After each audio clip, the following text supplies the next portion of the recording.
Thanks to the folks who led the way. Thanks to the folks, let us thank them every day.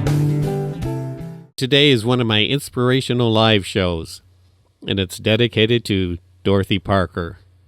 She was an American poet and author, and throughout the mid-19th century, she was a strong activist for civil rights. She was born much earlier than I thought for somebody being so active in the civil rights movement. She was born in 1893, and she lived till 1967. Unfortunately, in 1967, she died alone with almost nothing to her name. She was born into a family of privilege, the Rothschild family, but she spent most of her life identifying with the less privileged. And that's what later on led her to be active in the civil rights movement. There's a pretty interesting story that she tells about when she was a child of just 8 years old. She remembers the day when she stood at a window during a blizzard, watching the laborers dig through the snow with their bare hands turn purple from the cold. And behind her, her rich aunt looked on and said, "Isn't it wonderful? All those men have worked." Dorothy didn't answer, but she remembered that moment for the rest of her life.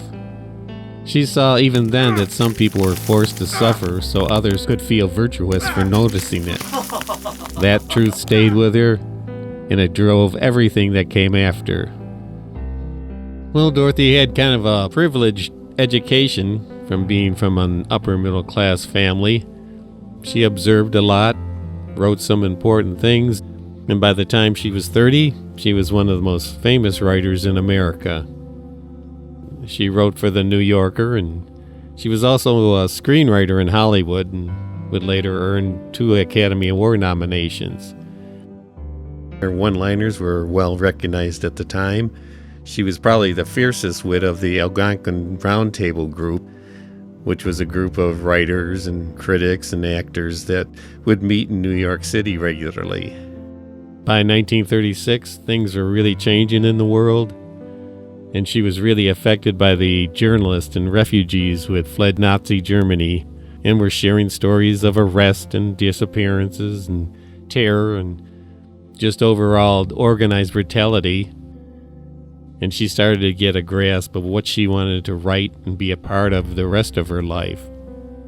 Within months of hearing these stories, she helped to launch the Hollywood Anti-Nazi League, which brought together actors, screenwriters, directors, and artists around one urgent mission: make America pay attention before it was too late.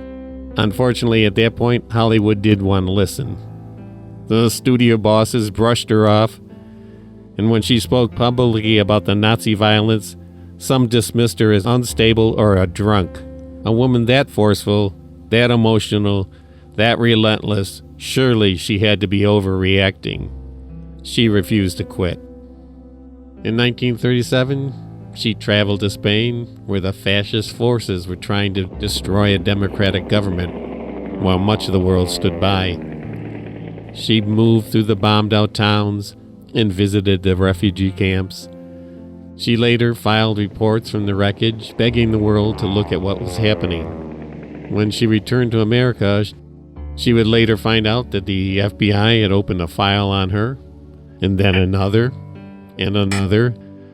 By the end, they had compiled more than 1,000 pages tracking her speeches, donations, meetings, and even the people she knew. The government was documenting her every move. The woman who had tried to warn about fascism now was the suspect. When Pearl Harbor happened, and the United States entered the war, which she had predicted 5 years earlier, she applied for a passport so she could cover the conflict as a journalist. She was denied. By then, the government viewed her as a threat. So much for her efforts to bring to light what was going on. She wasn't very well rewarded, was she? Well, Dorothy Parker's eventful life did not wind down after that. In 1950, Joe McCarthy's blacklist had Dorothy's name on it. Her name also appeared in red channels, the notorious publication that branded entertainment figures as suspect communists. No hearing, no proof, no defense, just a name printed on a page. Here was the same Dorothy Parker who had co-written A Star is Born, worked with Hitchcock, and earned 2 Oscar nominations. Suddenly she could not get hired. The same industry who had ignored her warnings about Hitler now pointed to those warnings as evidence that she was dangerous. Her real offense was simple. She was correct about the threats of fascism. Well, after the attacks made on her from being on the blacklist in the early 1950s, she ended up living for the next 17 years very quietly in a New York hotel room. Her career was over, her money was disappearing, her many friends were now gone, scattered, aged, or dead. She wrote when she managed to and drank more than she should have. And in 1967, she died alone. She was 73, but she had left something for Martin Luther King. What money she had left, she wanted to leave to him. But Dr. King was assassinated less than a year after Parker died. Under the terms of her will, her estate then passed directly to the NAACP. It's kind of nice to know that every time someone buys her books or watches a film that she helped write, that the money continues going to the fight for civil rights.